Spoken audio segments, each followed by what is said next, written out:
Hey guys! So today I wanted to make a video about tips for new vegans, and this video is for anybody who has just started a vegan lifestyle or for anyone who's interested in incorporating more plant foods into their diet. And all of the information in this video comes from my personal experience, and it's information that I wish I would have known when I first went vegan. It is really important to educate yourself when you decide to go vegan. So there are three main areas of veganism: health, the planet, and the animals. And it's really necessary that you know information about all three of these areas. And that is because when you go vegan, you're gonna be asked so many questions from your family, from friends, from strangers. And the more knowledge you have, the more comfortable you will be with your responses. Another reason why you should know about all three areas is because veganism is much more than just yourself.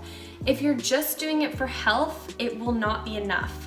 But as soon as you know about the implications of your diet towards animals and the planet, you're so much more likely to stay vegan. So I wanted to recommend a few of my favorite resources for all three areas.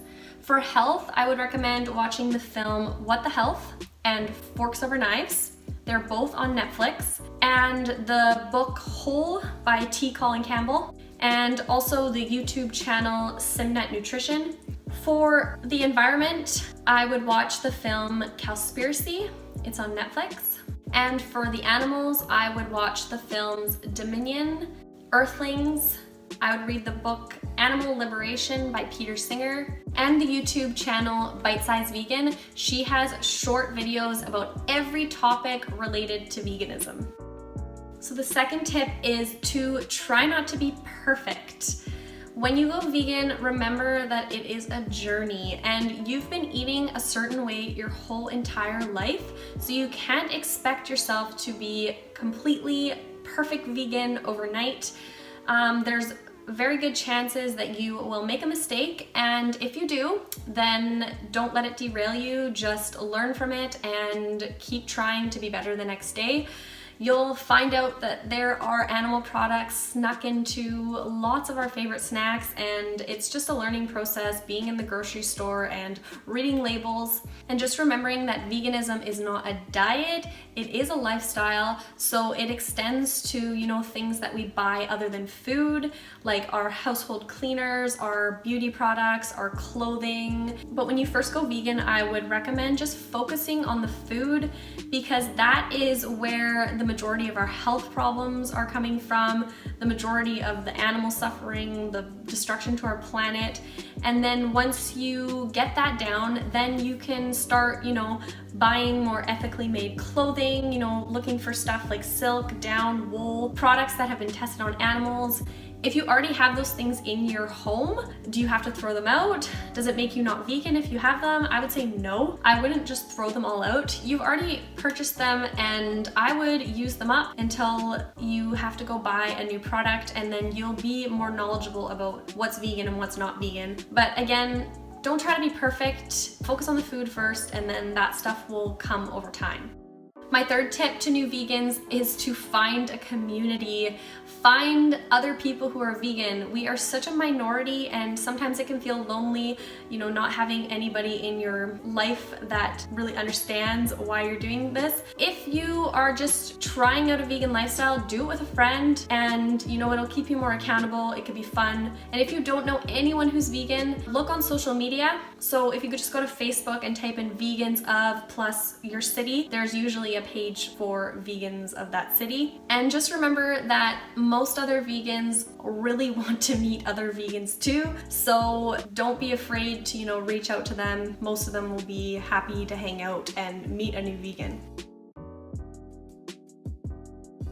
My fourth tip is to use transition foods. So going vegan in 2018 is totally different than it was 20-30 years ago. You go into our grocery stores and we have mock meats, mock cheeses, mock milks, You know, there's like a vegan option for literally every single non-vegan item. You can take essentially any diet and just make it vegan now with all these foods. And I think that they're totally fine to use when you're transitioning. Some people will say, you know, why would a vegan want to eat something that looks or tastes like a burger? But you have to remember that you've been eating that way your whole life, so that's what you're craving. Why not use those foods as transition foods?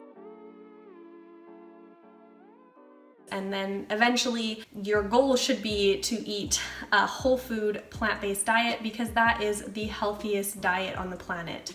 If you're looking for more of a whole foods approach, try either Dr. Fuhrman's Nutritarian diet or Dr. John McDougall's Starch solution.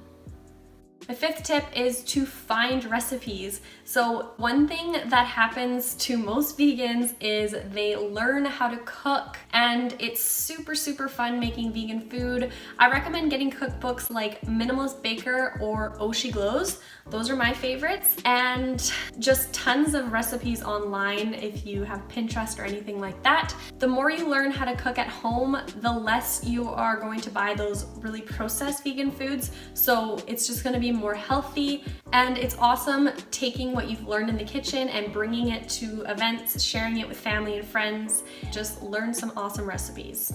My next tip is to stock your kitchen with vegan staples. So find the foods that are healthy, that you really love to eat all the time, and make sure your kitchen is always full of those foods. So some vegan staples for me would be rice, quinoa, potatoes, beans, fruits and veggies, frozen fruit, frozen veggies, and tofu or tempeh. Those are good foods to always have in your kitchen, and just get those animal products out of there if you can. But if you're sharing a kitchen with somebody else, I totally understand that can be hard. Maybe you just dedicate a cupboard to your vegan food or section of the fridge, and having those healthy foods in your home will really help you make good decisions. Next tip is really, really important. I probably should have put this like first, but it is to eat enough. So when you're comparing vegan food, especially whole plant food, compared to standard Western food, it is so much more calorie dilute. So if you fill up your whole stomach with lots of fruits and veggies, that's awesome, but you're not getting a ton of calories compared to, say, if you fill your stomach up with animal products. So it is important to eat enough. You will probably double or triple your portion sizes when you go vegan. It's totally normal, and don't be afraid to eat, especially if you're eating whole plant foods. Just eat enough. It's very important. So if you're not sure if you're eating enough, at the beginning, it might be a good idea to try out the app CRONOMETER. You can just put in the food that you ate that day and check if you're getting enough calories and if you're meeting all of your nutritional needs. So the next tip is to take a quality vitamin B12 supplement. This is really important when you adopt a plant-based diet, to supplement with B12. And a lot of people are low in vitamin B12, non-vegans as well. And that is basically because of our farming practices today. And vitamin B12 is, it's not made by animals and it's not made by plants. It's actually made by bacteria in the soil, but a lot of our soil is depleted because of our farming practices, and there's also an absorption issue with people. So actually, a lot of plant-based doctors recommend everybody be taking a B12 supplement. And another supplement I just wanted to mention was vitamin D. I also take a vitamin D pill because I live in Canada where we don't get a ton of sunshine for the majority of the year. So that is something that you should do research on if you are living in a colder climate. My final tip is to be active. So it can be kind of scary to think about being a vegan activist, especially because you're going against, the norm. But that's one thing that I wish I would have done sooner. And when you think about activism, you might think about, you know, like dumping paint on fur wearers or storming into restaurants and yelling meat is murder. But activism does not have to be like that. It can just be being a positive influence, you know, sharing your message with people. And if you don't feel really comfortable being in the public, things like Anonymous for the Voiceless, Cubes of Truth are really good options because you are completely covered by a mask and all you're doing is witnessing, you know, what's going on with the public, and you can learn a lot from that. And so many people go vegan because of those demonstrations. And I just wanted to mention that every single vegan that I've ever talked to only has one regret, and that regret is not going vegan sooner. So just remember that if people ridicule you or defensive against you, there are people who will be open to the message, and there are people who will be grateful that you shared what you have learned with them. So I think that's all the tips that I have for new vegans out there. And again, these are just things that I wish I would have known when I started my journey. So if you got anything out of the video, please like it and subscribe to my channel if you haven't already. Thank you for watching.